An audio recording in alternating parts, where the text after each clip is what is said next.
Pozor, pozor, recept pana Kabáta. Tak pojďte. Tak opět budeme čerpat z knihy pana Babici.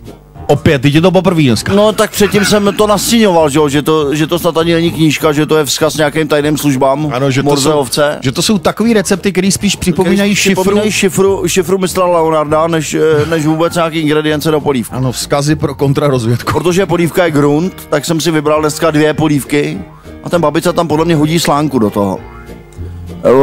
Ta polívka se jmenuje Sedlákova, nevím, jestli Babica měl v rodině nějakýho sedláka. Ne, to je pan Sedlák, když ho znáte z Hrádku. Pan Sedlák je z Újezda. Jo, aha, tak jsou to bratři. To je z Újezda. Jeho polívka. 2 střední cibule, 200 gramů hovězí klišky, 100 gramů rajského protlaku. Já bych vás poprosil, kdybyste byl tak hodnej, jestli byste mohl ukazovat těma rukama, jak on ukazuje v té televizi, ten pan Babica. No to ani nebudu ukazovat rukama.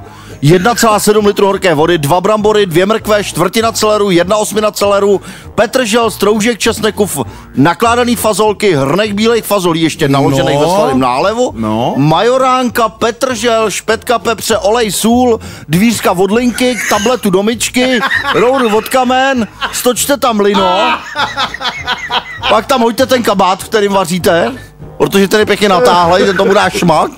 A zarovnal bych to botou nošenou 14 dní na boso, aby se to táhlo trošku. Na voleji vorestujte najemno nakrájenou cibuli. Je zajímavý, že ten postup má asi tak o 4 věty kratší než ingredience. Přidejte protlak, promíchejte, zalejte vodou, když je zelenina měkká, přidejte fazolky, fazole, prolisovaný česnek, potom už to jenom prohřejte a zdobte to petrželí. A ta tableta domičky se dává, to se dává kam? To se dává nakonec. Ještě vám můžu říct Babicovou ukrajinskou polívku, tady přečtu jenom ingredience. 2 mrkve, 1 petržel, no bude Babice dělá sněhuláka, 2 mrkve. Kousek celeru, cibule, hlávka zelí, brambory na smažení, 10 kuliček koření, 10 kuliček pepře, 5 bobkových listů, 150 gramů protlaku, 1,5 litru horký vody. Ježišmarja. To než napočítám. Vemte si, že si budete koupit, že jsou taky lidi, že by mohli schánět v samoobsluze 1,5 litru horký vody. Hrneček nakládaný řepy, 100 ml nálevu z nakládaný řepy, šťáva ze 2 citronů, limetka a 2 žíce soli.